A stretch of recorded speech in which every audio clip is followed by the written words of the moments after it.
Welcome back to the second channel. Today I'm going to be talking about how I customized this pair of shoes. I made them a no-name brand shoe. So to get my design down, I went into Photoshop and then just kind of added text and added color and colored in the spots of the shoe that I thought I'd like to paint, just so I had an idea of what the final design would look like. So before you can paint, you actually have to remove the factory finish off the shoe so that way the paint can stick to it. And for this, I just used some acetone and some cotton balls and just kind of thoroughly, scrubbed the panels that I was painting. So after that, it was time to paint. I used the Angelus brand paints because they're like pretty much designed for painting leather shoes with, or synthetic leather shoes with, as these are. I was amazed by how little paint I used. So if you buy one of these bottles, you're gonna have to do a lot of painting to use this whole thing up. Luckily enough, I didn't have to mix any colors or make any new colors because this yellow was close enough to the no-name color yellow. And then when it does come time to actually paint your shoes, I would heavily recommend buying some new paintbrushes. Make sure you get some really fine tip, brushes. Don't get those cheap ones from the dollar store because they are just garbage. And they just aren't gonna make your life easy, Make your life easy, go buy a good quality fine tip paintbrush if you wanna do detailed work. So for painting on the yellow, I found that this angled 1/8 brush worked really well. I was able to get into all the little edges and everything I needed to with it. Can you move out of the way? You're covering up the whole shot. So when you are painting, it's very important that you put on light coats. So for this, I had to do 3 coats of yellow. I probably could have even done 4. But at this point, I was like, it's pretty hard to tell. You'd have to really be squinting at it to be like, okay, that piece is slightly less bright than the other one, On the white part of the logo, I had to do about 5 coats to make it really stand out as being white and not have yellow seeping through. There is also some text and logos on the shoe that I didn't want. And I was amazed by how well the acetone just kind of removed it. I did have to be careful that the red paint I was rubbing off didn't bleed into the seams of the shoe, but apart from that, it came off really well. I was actually surprised by how easy and how quick it was to do the yellow parts of the shoe. And I thought it was gonna be actually quite hard to stay within the lines and to not get the paint everywhere, but it was actually pretty easy. If you do, get paint somewhere where you don't want it, you can just use acetone and it comes off perfectly fine. Oh shit. Ugh. So if you just wanted to do this for a fun little project and make it easy, you could just decide to just paint a couple panels a different color and that would not take you very much time. And the result would also look really cool too. So for the text part of the shoe, it actually turned out to be quite tricky. It took me a long time to do this. And it's just a hard thing to do, painting text to make it look like a design or a font. You need to be really skilled to make it look really accurate.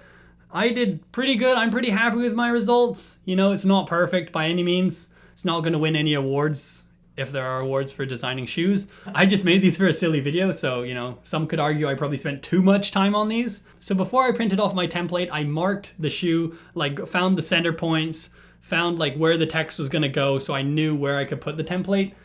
So made all these pencil lines on the shoe. And then I went into Photoshop, printed out the template, and then on the back of the template, I just scribbled with pencil. And then so that way when I traced out the template, it would leave a mark on the shoe that I could kind of color in. That worked out pretty good for the most part. The first time I did it, I didn't quite put enough pencil on the back, so the outline was pretty faint. But the next times I did it, I made sure to put a lot of pencil marking on the back, and I got pretty solid outline, so that worked out pretty good.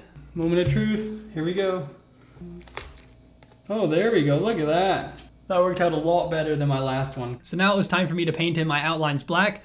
This part took a long time, was super tedious. And one thing I didn't really think about is it's actually quite hard to, find a place for your hand to rest while you're trying to paint in the letters. So you'll see me moving the shoe around and trying all these different angles so I can paint the lettering as easy as possible. I tried to make it so that way the brush stroke I was most comfortable with was the one I was doing. I wasn't having to do any weird ones where I was upside down or anything like that. I was always most of the time painting downwards, which for me seemed to be the easiest. If you're a surgeon and you need another hobby, this would be a great thing to do because you can't do this with shaky hands. You need to have really steady hands to paint accurately. So for the text, I decided that on one shoe, I was gonna do it in English. So I have shoe and no name. And then on the right shoe, I have son nom and chaussure.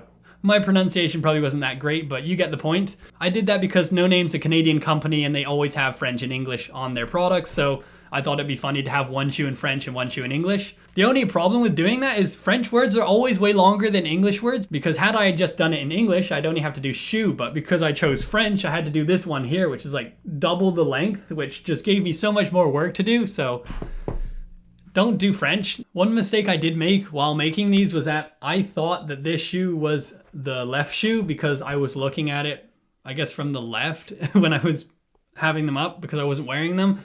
And then it turned out to be the right shoe when wearing it. So I kind of intended that the French was supposed to be the left shoe and the English was supposed to be the right. So one coat was almost good enough for the text, but there were certain places where you could kind of see the yellow through, so I just went over and touched those bits up. I definitely jumped into the deep end with this project, at least in terms of my skill level.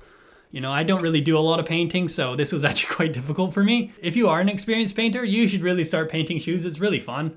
And then you can wear what you've made, you know? Can't wear a canvas, I guess. So originally I wasn't really sure about the simple check logo.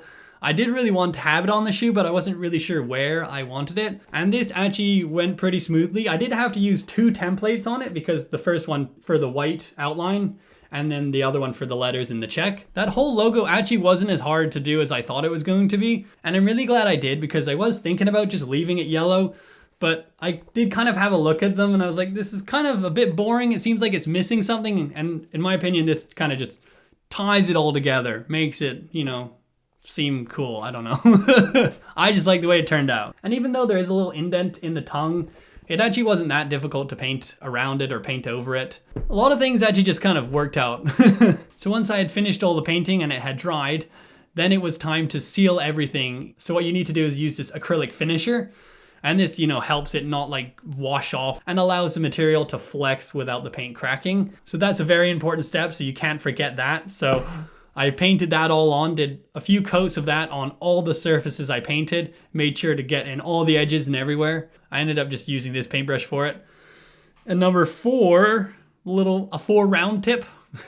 I don't know if that's how you describe them. And then I was done. This ended up being a really fun experience, and I definitely want to paint more shoes. Next time I'd like to come up with some kind of designs of my own, so that way I'm not just kind of copying a logo from another brand. When I was doing it, there were certain parts of the day where I was like, okay, I can't be painting right now. I'm not calm enough. I've got to wait until I'm calm, and then I can start painting some of these letters. Because if you're in that kind of rushing mood, you're not going to be able to do anything detailed. You're just going to end up like messing it up. So if you did enjoy this video, please give it a like and please subscribe. On this second channel, I'm going to post more videos of kind of the behind the scenes of my main channel videos.